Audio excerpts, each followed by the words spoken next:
Fundamentally, there is nothing wrong with Witch Hat Atelier, but that does not mean that there is anything distinctly right about it either.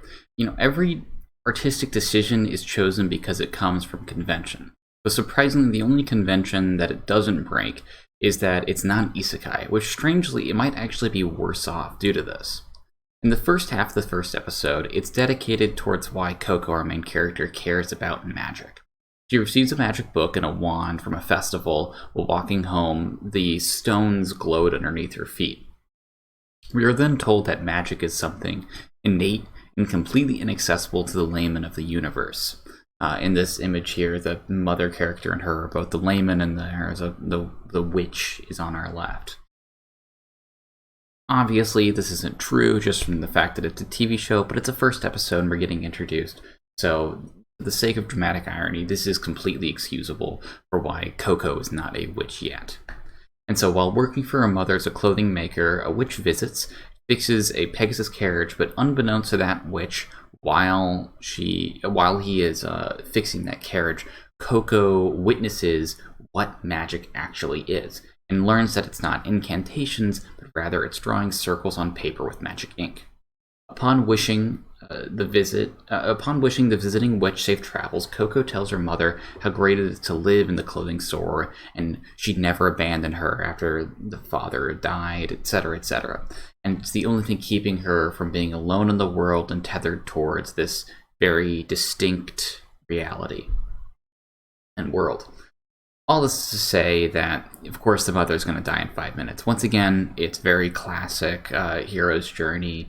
The hero needs something to be contained in the world, and upon losing it, to spark something new. Of course, Coco has now this magic wand, which is actually a pen, and the magic ink, which happens to be in the ball of this pen, and that she had received from this evil witch that has shown up earlier in the episode.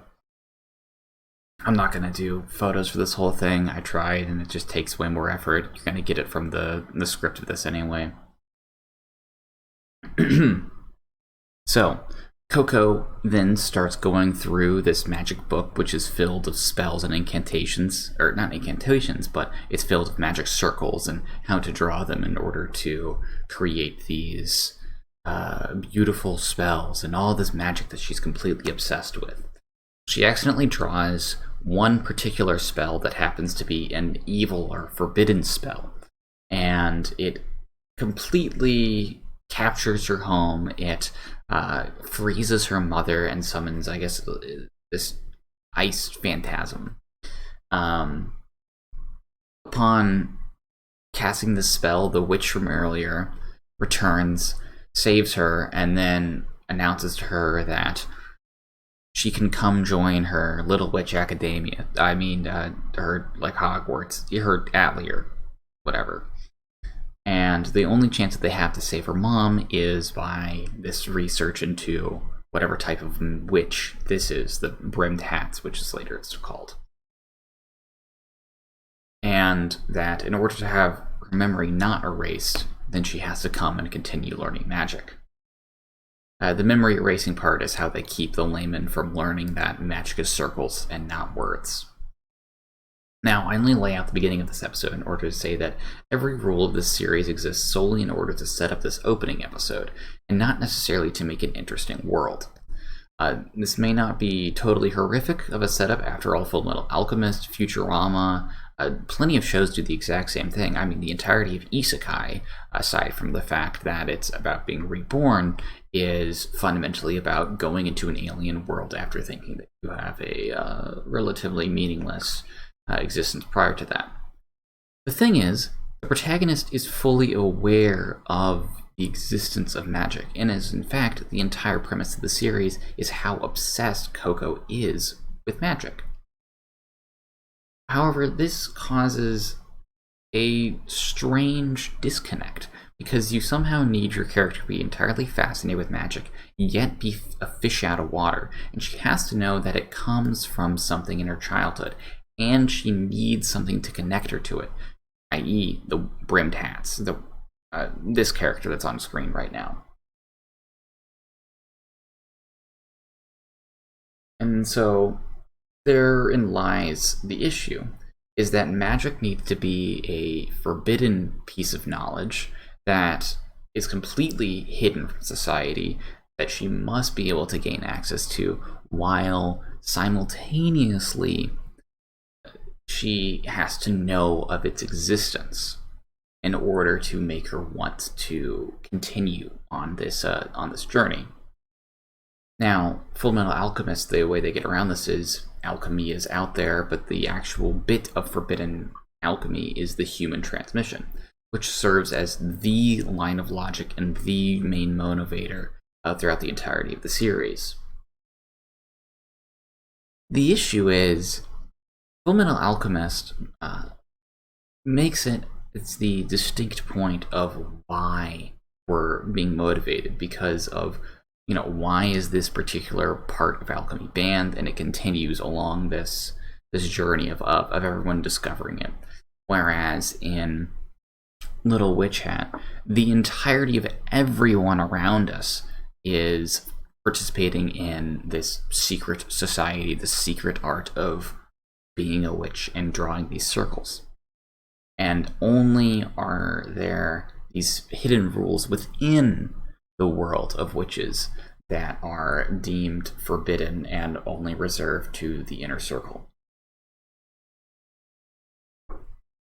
This is an important distinction simply because Witch Hat is entirely about its magic. In the first season, almost 5 minutes of every single episode that's about a third of every episode, is dedicated to explaining some bit of the rules of magic. Every single climax and situation is about the creativity of magic. It's about how these rules work together, and all character motivation and character drama and development comes from either mastery, self-exploration, or a continued desire to know more and to practice magic. And so our together journey on figuring out why this magic might be practical or useful is fundamentally a bare minimum of a third of the explicit part of the series, and then the other 10 minutes of every episode is the characters using the thing they just learned was magic. Now, let's talk about the actual specific rules of magic first. Magic the circles cannot be drawn on people, and they cannot alter people. Meaning you can't have healing spells, you can't put a jet booster propulsion thing on your foot to fly. You have to put it on your shoes instead. In Fullmetal Alchemist, this demonstrates the necessity of souls and the act of transmutation, and sets up the rest of the series in flying the Philosopher's Stone. Something that Fullmetal Alchemist never forgets and always remains a priority, and they're never inconsistent on. For Witch Hat, Coco's mother's death is almost immediately forgotten. There's no actual consequence that she keeps up from this bit of forbidden magic. She doesn't lose her arm and leg and her brother's body. The only thing that she's missing is just her tie towards not being someone who casts magic anymore. And granted, it is a significantly less story-focused series, and there is a lot more slice-of-life aspects that kind of tends to make it significantly more episodic, but it does make everything drag. Now, nothing about the magic itself seems devastating. There's an example that is later used that the reason why you can't use a human element such as blood inside the spells is because it makes the magic it just makes it powerful. It's simply an amplifier, and it's too complex, too important in order to let any one witch to use, and so they have to have a massive secret police force completely dominating the witch world in order to keep people from drawing circles on themselves or using their blood in the ink. And the strange thing is it never fully understands that if something can be pushed in one direction with the simple act of drawing, it can be pushed in the other direction. And so it never fully appreciates to the extent of what the magic in the series is fully capable of. I'll come about that in rule number 3, but rule number 2 is you can't show magic to people. If people knew that magic was simply drawing a circle, then everyone could draw circles. And that was in the before times, whenever everyone had access to magic. And then something happened to where the witches agreed that it would be much better if this was a secret bit of knowledge and exclusive to just the witches in the world, and not everyone be able to know what is magic and not. So we only have some people draw these circles. However, if anyone sees magic, they must break rule number 1 and erase a person's memory. Or else, they might be able to fix their own problems or create water or not die of frost in the middle of winter by creating their own fire. Of course, this is understandable. Your entire society is based off of 2 rules, and the second rule contradicts the first.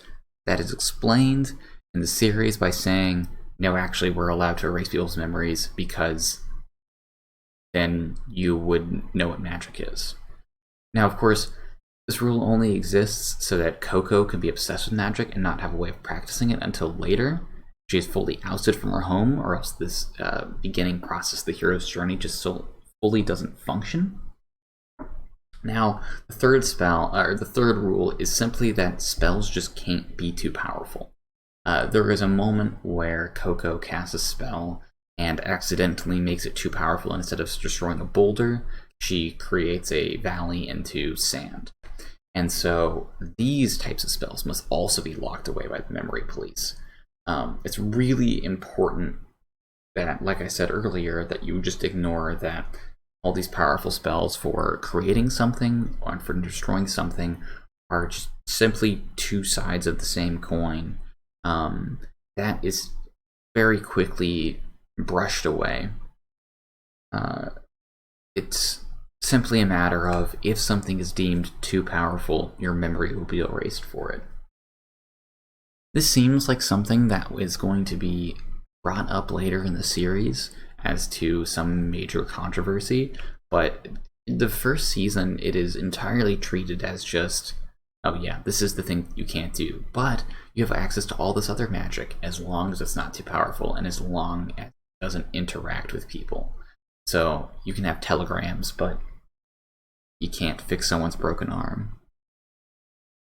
I understand these things may sound very pedantic, but the issue is they only exist as a way to make the main character be able to be introduced into the series, and not as a way to make a consistent and fleshed out world. I'm one that fully accepts that you can have a lot of very arbitrary rules within your fiction. However, almost all of Witch Hat is dedicated towards these rules.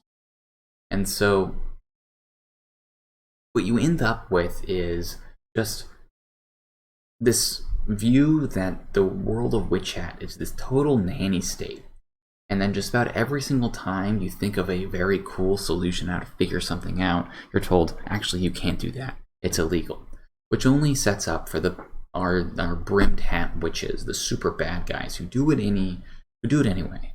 They cast the big spells. They use their blood inside of magic. They're capable of doing whatever they want. And they're the evil ones, of course. Now, granted, this is a 100-chapter manga. I have not read it because I don't really care. I've seen nothing good besides animation quality within the first 10, 13 episodes, and so there's no real indication that it's going to start taking itself any more seriously than what we've seen thus far. So, of course, as an audience, you're going to think, well, I like those guys. They're clearly the ones that are enjoying this system about magic. And if that's what all this series is, exploring this highly complicated magic system, then the people who feel like exploring it are going to be the natural protagonists, instead of this aloof people that we're searching after.